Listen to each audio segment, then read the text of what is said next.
임금을 못 받은 외국인 노동자들이 고공 시위를 벌였습니다. 불법 체류자 처지를 악용해 임금 체불이 다반사로 일어난다는 게 이들의 목소리입니다. 전주 풍남문 광장에 세월호 분향소가 4년 넘게 자리를 지키고 있습니다. 기억을 위해, 진상규명을 위해 분향소를 지키는 사람들 만나봤습니다. 금융중심지 지정이 안 되면서 혁신도시 시즌2 계획도 표류하게 됐습니다. 금융기관 추가 유치나 금융타운 건설도 쉽지 않은 상황입니다. 여러분 안녕하십니까? 전주 MBC 뉴스데스크입니다. 군산의 한 건설 현장에서 임금 체불에 항의하는 고공 시위가 벌어졌습니다. 다름 아닌 외국인 노동자, 그것도 불법 체류자 신분이었는데요. 신고조차 하기 어려운 처지이다 보니 이를 악용하는 사례도 적지 않다고 합니다. 오늘 첫 소식은 건설 현장의 불법 체류 노동자들의 이야기입니다. 유룡 기자입니다. 군산의 한 공공임대 아파트 건설 현장. 외국인 노동자들이 임금 체불에 항의하며 입구를 막아섰습니다. 노동자 한 명이 크레인 위까지 올라가자 119 구급대가 긴급 출동해 만일의 사태를 대비하기도 했습니다. 35m 정도 높이 타워 크레인에 올라가 있고 만일의 사태를 대비하기 위해서 에어미터 2개를 펼치고 있고 외벽공사 하도급 업체 소속으로 일했는데 7개월분의 임금을 받지 못했다는 겁니다. 아파트 시공업체는 임금은 하도급 업체가 책임질 일이라는 입장이지만 하도급 업체는 시공업체로부터 대금을 일부 받지 못했다고 맞서고 있습니다.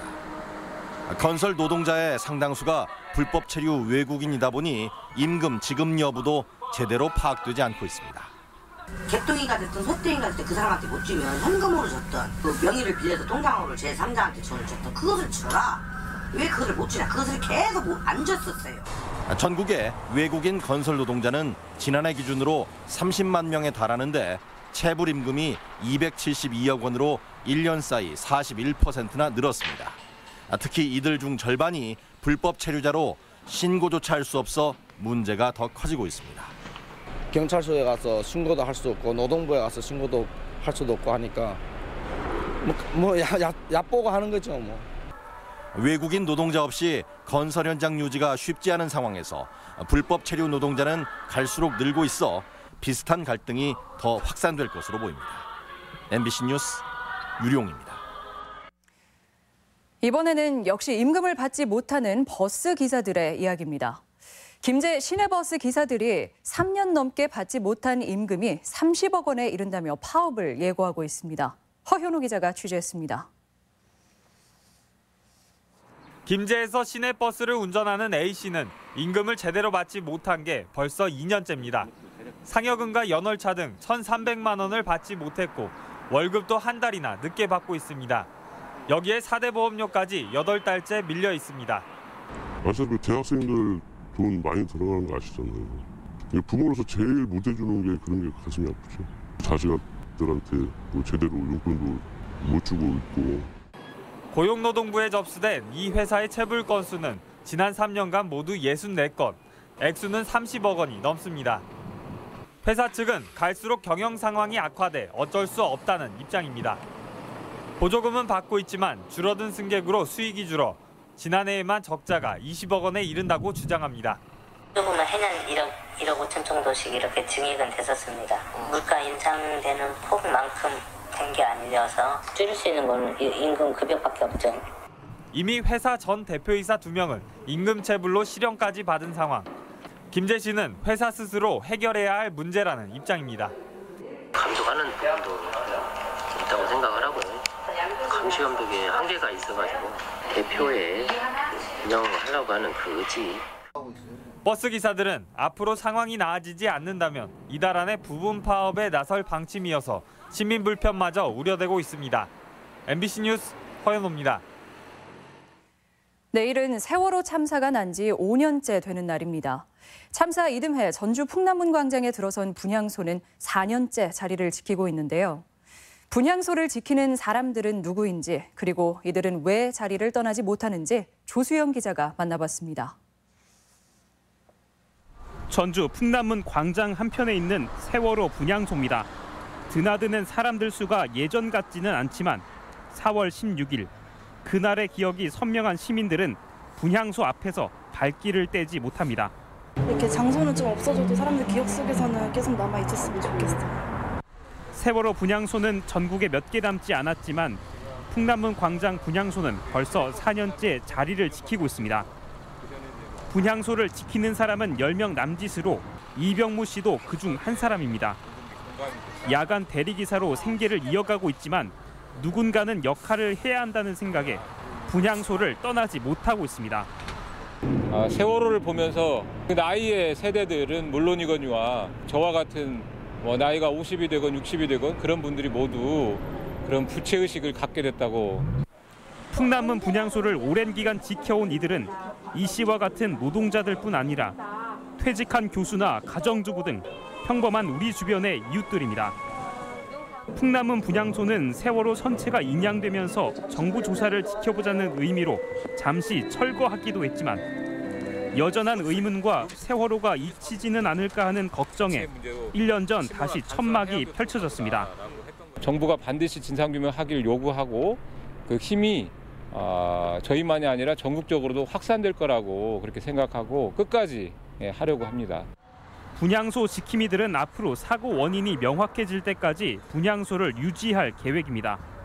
세월호 참사 5주기를 맞는 내일은 저녁 7시부터 풍남문 광장에서 세월호 추모제를 열어 특별수사단 설치를 촉구할 예정입니다. MBC 뉴스 조수영입니다. 21대 총선일이 꼭 1년 앞으로 다가왔는데 도내 분위기는 혼란스럽습니다. 총선 구도를 결정할 선거제 개혁 논의는 지지부진하고 정계 개편 논의까지 본격화하면서 향후 일정이 온통 불확실하기 때문입니다. 김한광 기자입니다. 지역구를 줄이고 비례대표를 늘리는 여야의 선거제 개혁 합의안이 답보 상태입니다. 도내 전체 10개 지역구 가운데 무려 30%가 줄 수도 있다는 논의로 뜨겁더니 지금은 정계 개편으로 관심이 옮겨 붙었습니다. 내홍을 겪고 있는 바른미래당에 민주평화당이 정계 개편을 사실상 공론화하면서 당장 도내 의원들의 거취부터가 관심입니다. 무소속까지 도내 의원 8명이 직간접적으로 관련된 핵심 쟁점으로 그 윤곽은 상반기 이후에나 드러날 전망입니다. 앞으로 2, 3개월 안에는 변화가 일어날 수밖에 없다. 왜냐하면 지금 바른미래당이 어떻게 방향을 트느냐에 따라서 결정될 수 있기 때문에.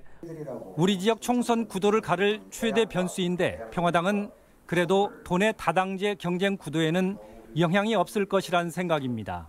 민주당도 원치 않고 우리도 그렇게 원치 않기 때문에 다당제 구도로 경쟁이 펼쳐질 거라고 생각이 들고.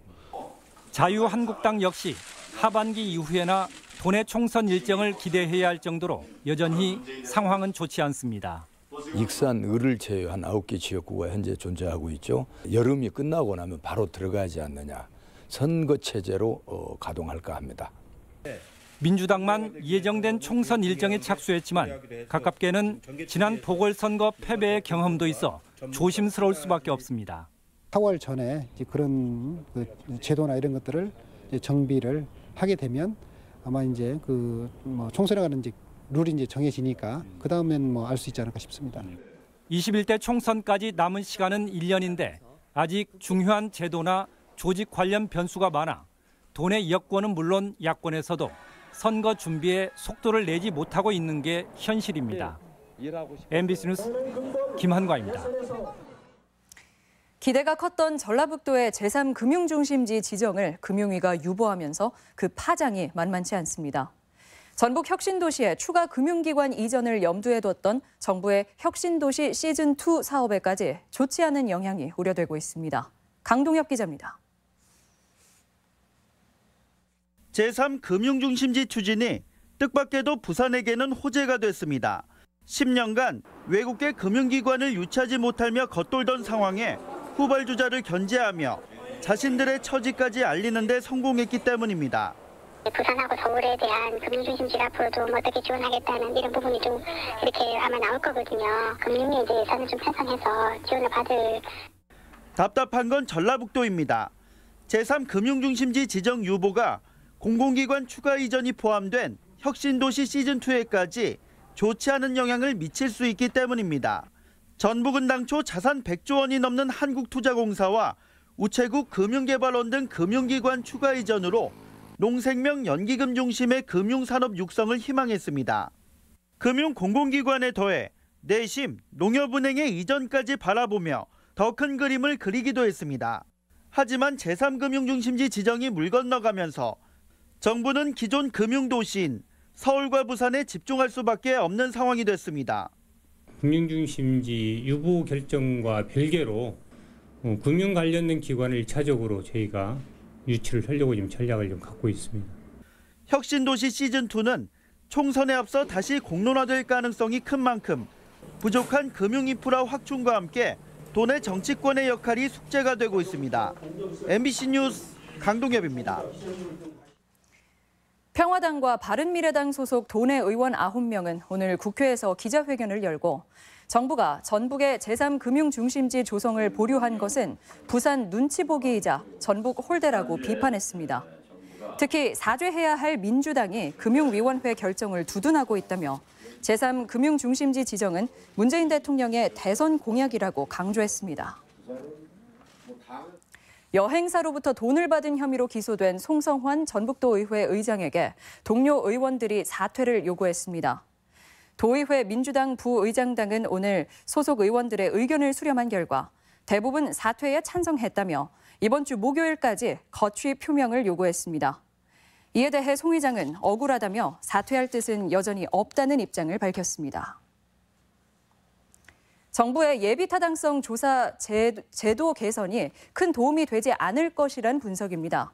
전북연구원은 비수도권에서 예타를 통과하지 못한 92건의 사업에 대해 지역 가중치를 높여 평가하더라도 통과될 사업은 2건에 불과하다고 밝혔습니다.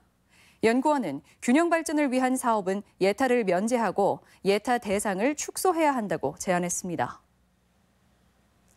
오늘의 간추린 뉴스입니다. 농림축산식품부가 국내 치즈 산업 발전에 이바지한 고 지정환 신부의 공로를 인정해 국민훈장 모란장을 수여하기로 했습니다. 지정환 신부는 지난 13일 향년 88세 나이로 별세했습니다. 전라북도가 한국가스안전공사와 함께 기초생활수급자와 독거노인 등 취약계층 4,400여 가구에 가스 안전장치를 무료로 보급합니다. 사업은 지난 2015년부터 추진돼 18,000가구가 혜택을 받았습니다.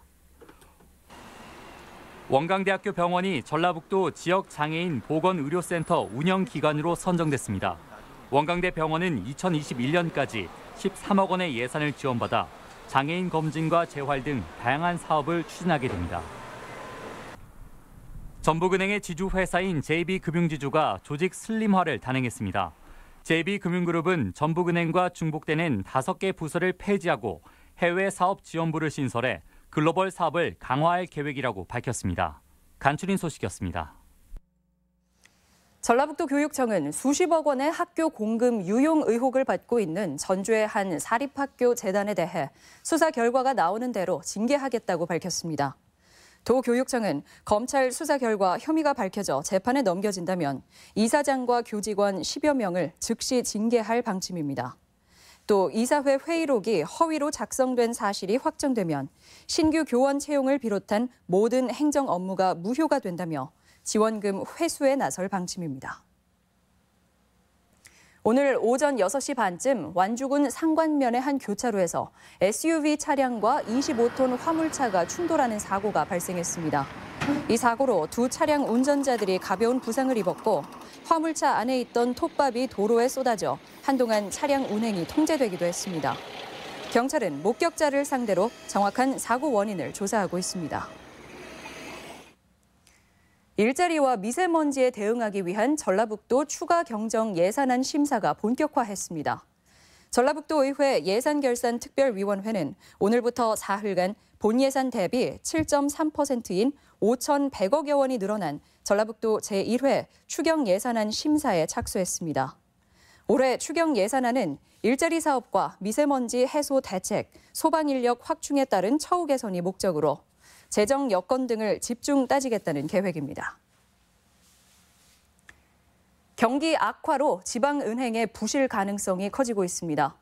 금융감독원에 따르면 전북은행의 지난 연말 기준 대손 충당금 적립 비율은 65.09%로 국내 은행 평균 116%에 크게 못 미치고 지방은행 가운데 가장 낮은 것으로 나타났습니다.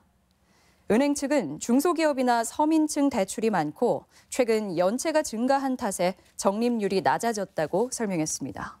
전북권 뉴스였습니다.